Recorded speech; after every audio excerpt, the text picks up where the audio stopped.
राधे, देखिए, हमें कभी भी किसी भी बदतमीज और मूर्ख इंसानों के साथ ना तो फालतू बात करना चाहिए और ना ही बहस करना चाहिए। और अगर कभी ऐसे इंसानों से हमारी बहस हो भी गई तब हमें खुद ही हार मान लेना चाहिए, क्योंकि हमारी बातों में कितना भी दम हो और हमारी आवाज कितनी भी दमदार क्यों ना हो, हम कुत्तों से अच्छा कदापि भौंक नहीं सकते।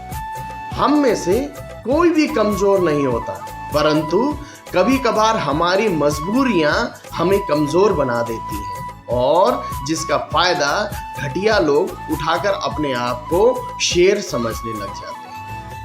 एक बार एक गधा बाघ से कहता है कि इस जंगल की घास नीली है, पर बाघ बोला कि भाई घास तो हरी है, और इस बात पर दोनों में बहस होने लग जाती है।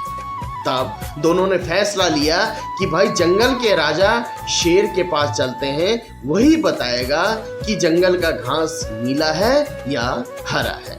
तो शेर के पास जाकर गधा बोला कि महाराज, आप जंगल के राजा हैं, तो आप स्वयं बताएं कि घास नीली है ना। तो शेर ने गधे से कहा कि अगर तुम यह समझते हो कि घास नीली है तो सही में यह घास नीली है। उस पर गधे ने कहा कि महाराज, यह बाघ कह रहा है कि घास हरी है, नीली बिल्कुल भी नहीं है, और मुझसे बहस कर रहा है, तो कृपा करके महाराज इस बाघ को आप सजा दीजिए। गधे की बात सुनकर शेर ने बाघ को कुछ समय चुप रहने की सजा सुना दिया और इससे गधा खुश होकर उछलता हुआ वहां से चला गया। गधे के चले जाने के बाद बाघ ने शेर से पूछा कि महाराज, घास तो हरी है, पर आपने मुझे क्यों सजा दिया?